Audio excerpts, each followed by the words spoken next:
Hello and welcome back to the Invisible Man Show with me, Stephen. I hope your week's gone well. Apologies for this coming out a little bit late, but I've been snowed under with work and one or two other things. Today we're going to preview the game against Burnley, but first of all I want to touch on the Huddersfield match. I thought it was a pretty good display actually, all things considered. The thing to be considered is, it's a rotating team and Huddersfield were not really interested in leaving their own half. But nevertheless, I still think there are positives we can take from it. I'm not going to go through the whole team, but touch on a few key players instead.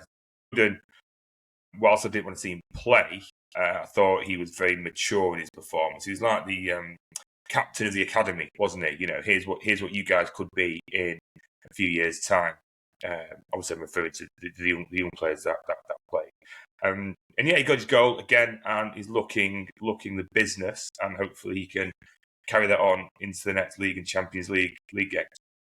O'Reilly shows how far he's come, doesn't it? That we're going, get him off. Get him off. He needs a rest. He needs to play at the weekend. And again, showed a lot of physicality against a low league team. Very happy for him. Casa, I only saw him against Palermo and again against Huddersfield. So I have no idea what he's like in the academy. I have no idea. I'm just basing it off what I've seen in the first team, and I like him. I think he's got something. That shot he had in the second half, that volley.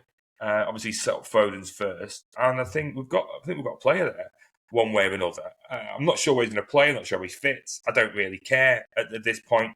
I think it's just important that he gets on the pitch, whether that's up front as an advanced forward, false nine, left wing, right wing, whatever it is. Just get on the pitch and play as many League Cup games as possible, FA Cup games as possible, and maybe 10 minutes here in those dead Champions League games that you get, or which we'll hopefully get towards the end if we're going through. We saw a brace of Heskies come on, which I think was good. Don't know the first thing about them outside. I remember their dad playing for Leicester, which makes me feel a lot older than I like to feel. But yeah, good to see him on the pitch. Not a lot else to say other than that. Nico Gonzalez, whilst the opposition is Huddersfield, I think we've got to take positives where we can. And he looked good, particularly in the second half. His forward passing set up O'Reilly for a good chance, and at least one or two others. So yeah, I think yeah, good performance, and I think that's all you can ask for, isn't it? You can only beat what's in front of you, and that carry on with Pep when he came off. Not really fussed about that, Pep's done that with lots of players, hasn't he? Whether they play for us or not. So I'm not overly fussed about that. I think that's probably a good thing. If Nico wasn't interested in improving, I don't suppose he'd bother trying. So yeah, that's a good sign. There were a couple of negatives. Not negatives. I've read some negativity about Savio and Oscar Bob. I'll start with Bob. I don't see what the problem is. I think he's got it. I thought he beat his fullback several times. Yeah, he may have took a few more touches than he should have done before he crossed it, but there's no one to cross it to, was there? There's no one to cross it to. So maybe that's the reason. And a couple of challenges, he looked a bit like he didn't fancy. It looked a bit shy, shall we say. But, he's 21, 22, coming back from a year out. I think I'd be a bit shy going to tackles with Huddersfield players as well. So no real criticism. I don't think he'll start the weekend. I think he'll come off the bench and have a good 15 minutes, and we'll just carry on as we are, easing him back in. I don't see a problem. Savio, put negativity to one side. What do we want to see before the game starts from Savio? Team score or look a threat? Oh, I suppose he did that enough, didn't he? So let's leave it at that. I mean, not a lot else to say. No, he didn't look like a £70 million player. He didn't look like a Brazilian international. But again, coming back from injury, I'm not bothered. I don't expect to see him start against Burnley. So it doesn't really matter, does it? He did what he had to do, and let's move on from there.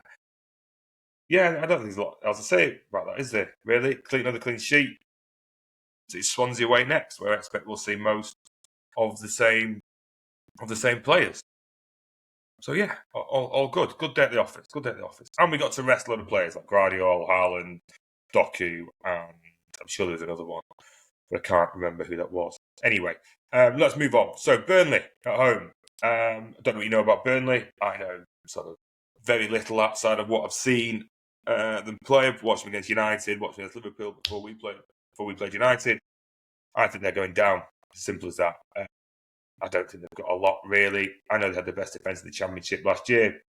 But if you look at their defending, particularly against United on set pieces, it was balmy. They lined everyone up on the 6-yard box. United put everyone on the penalty spot, and United had free header after free header after free chance after free chance.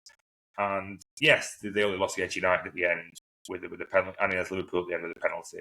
But that's what happens when you've got players that aren't very good. You know, they lack concentration, they lack experience in those positions.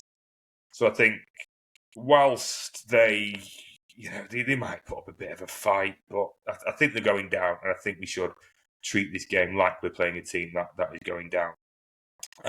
They've got Kyle Walker. Kyle Walker's coming back,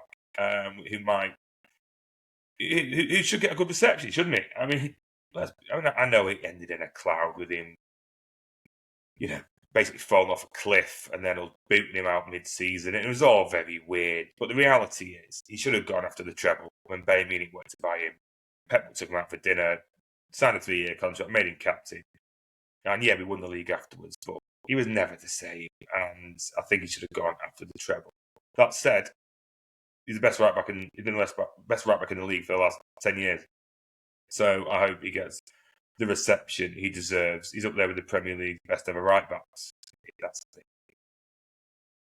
So he should get the reception his performances for City reflect, because in his heyday he was the best around, wasn't it? His heyday's long gone, but I'm sure he'll do pretty well for Burnley this year with his experience and professionalism. Maybe not quite that far, but you know what I'm getting at. But yeah, good luck to him in the future, and hopefully he gets a good reception. But hopefully Doku rips him apart. Team news for us. I missed Pep's press conference. Like I said, I've been busy, but there's some positive news yesterday, wasn't there, around Shirky and Ain't Norway coming back either just before or after the international break, which is good. Bit of a concern about Kusanov. He's injured for a few weeks, which just as he's getting some form and getting into the team and establishing himself properly, he comes a cropper. But that's what you get when you don't buy a professional right back, isn't it? Now we're back to Nunes or Lewis. And whilst on the subject of Nunes or Lewis, we might as well go through our starting lineup and what we want to see. I think Donnarumma will be back in there. I don't think there's any of this fanning around. Oh, we're going to have loads of the ball, so let's play Trafford. No, forget it. I think Donnarumma will be in net. Left back O'Reilly, and then I think it'll be Guardiola and Diaz again. Right back's an interesting one, though, isn't it? I know Lewis played during the week. I think they're not gay. The vast majority of it, from memory. Nunes, I don't think he got on. I can't remember, but he played against Arsenal. Nunes did play, didn't he? He put the ball straight out of play against Huddersfield. Yeah, that was it. That's what he did. So who did he play right back in this game? Burnley have a bit of a threat up front, I think, from what I remember against United game. I can't remember the guy's name, but he looked a bit of a threat. We just signed Lewis up to a new contract. If he can't start at home against Burnley, then who can he start against? There's not many other options, is there? If you don't trust him against Burnley, who do you trust him against? But then again, if you've got O'Reilly on one side bombing on, do we need a more solid right back? Well, then who is the more solid right back? Is it Nunes? Probably not. Or maybe it's John Stones, but John Stones played a lot during the week. I think he's going to go with Nunes. I'm going to go O'Reilly, Guardiola, Diaz, and Nunes. And then in midfield, I think we're going to start with Rodgers, Reinders, and I think Nico Gonzalez might start. Do we need Bernardo in this game? I don't think we do.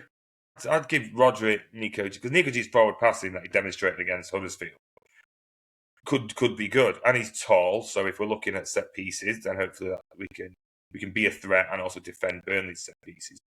Midfield, say Rodri, Reinders, and Nico Gonzalez should be okay, shouldn't it? Against these, anyway. If he's not good against these, who is it going to be good against? And then Rodri can come off, Nico can stay on, and then Bernardo can come on maybe in the second half, something like that. I'm not sure. But I think there are options because we've got Monaco during the week. So I think I don't want to see Rodri, Reinders, and Bernardo in those two games. I think Gonzalez did enough against Huddersfield to suggest that he can get a game. Although he did great against Arsenal, did he? Burnley aren't Arsenal, are they? So again, you've got to start. These players have got to play against someone. So it might as well be against teams that head into the Championship and take it from there. And then I think the front three picks itself, doesn't it? Foden, Haaland, and Doku. Let's just touch on Doku. What a week he's had. I mean, did anyone see this coming? I certainly didn't. Go and have a look. I won't say what called on Blue Moon, but go and have a look at some of the posts on Blue Moon, and it's it's selling. He's not up to it. He's lucky to go in his third year, and he's he doesn't score, he doesn't set any up, and then a week and a half later, he's had a storm. But it is only 3 games, and he has been here 2 years, so it isn't too much to ask, is it? That he plays well for a whole week out of 2 years. So let him do it again. That's the job, Jezza. You're going to do it again now. So let's see how he does. Haaland, it'll be interesting to see how he plays. As Burnley are not going to step out like United or Arsenal did. But then again, he played well against Napoli and they were defending deep. So I'm not too concerned about that. I expect us to have a pretty straightforward day at the office, to be honest. I think it'll be City 4, Burnley 0, with Haaland getting 2, Foden and Reinders getting 1. I'm going to continue to back Reinders to score until he does. I've backed him every game, including the first game of the season. I got it right the first game of the season. I might be one of those who grows his beard until Reinders scores. No, I'm not. It's going on Sunday. But I have faith in him to know where the net is, and I think he'll do the business, particularly against Burnley. And then during the week, it's Champions League, and then it's Brentford away. So it's a good week, really, to start building on what we already have. You look at what we've come through the last week: United, Napoli, and Arsenal. Let's put Huddersfield to the side for a moment. That's 3 good wins. Not 3 clean sheets, but 3 good results, 2 clean sheets, and then Burnley at home. It's a great way to then off we go. Clean sheet against these, clean sheet against Burnley, clean sheet against Brentford, and a win. And then you go into Everton at home then. And that's a good run, isn't it? What's that? 4 or 5 wins out of 5 or 6 matches. You start then to make up the points that you dropped against Tottenham and dropped against Brighton. So hopefully this is the start of I won't say the recovery, because I think recovery, I think it's more of an ongoing process, which the more clean sheets, the more wins will start to build up. But I definitely think we're on the right track. Again, shame about Kusanov, because he gives me that extra confidence that we're going to be solid. But these things happen. So yeah, I think we're going to be okay. And just before we go, we'll touch on the Newcastle Arsenal game, which is on Sunday, which I think is a massive game for Arteta, because they got more points than us. They won in the League Cup, but they're not happy. They keep talking about the board and Dolan. Maybe it is, maybe it isn't. I'm not an Arsenal fan. I couldn't really give a monkey's if that ball's going or not. But second 3 years in a row, they're a bit off Liverpool now. I expect Liverpool to win at Palace. So if they don't get 3 points at Newcastle, then he's going to be under pressure, particularly if he goes there with that midfield again of, was it Marino, Rice and Zubimendi, and they don't win. I don't think he can, can he? I don't think he can. I think if he does that, then everyone will have the right to say, listen, we spent a fortune here on attacking players and you're not playing them. So I think Arsenal will go there, and I think they'll probably nick it, because what I've seen Newcastle, they huff and puff quite a bit, but they don't seem to have. Well, they haven't got the quality, have they? With Isaac going, that Vissa's still not played for them, I don't think, and with Anthony gone, I don't think he's scored for however long. And if he has, he's not scored many. So yeah, I think Arsenal will probably just nick it, but I don't think it'll be particularly exciting. But I'll watch it anyway, and we'll see how we go. So that's the video for today. Thanks for joining. Please do like, subscribe, share amongst your friends and network. Yeah, it was a bit rushed, but like I said, I've been busy all week, so I'll be back on Sunday, maybe Monday. I've got a tree to chop down on Sunday and a few other bits to do. So if it's not Sunday, it'll be out on Monday, and we'll talk about the game and any topics around it, and then we'll build up to the Monaco game. Monaco play tomorrow at 4:00. So by the time my video comes out, we'll know Monaco's score and how they've been getting on. So again, thanks for joining. Enjoy your weekend, and I'll see you soon with the review of this game and the preview of Monaco. Thanks a lot. Bye bye.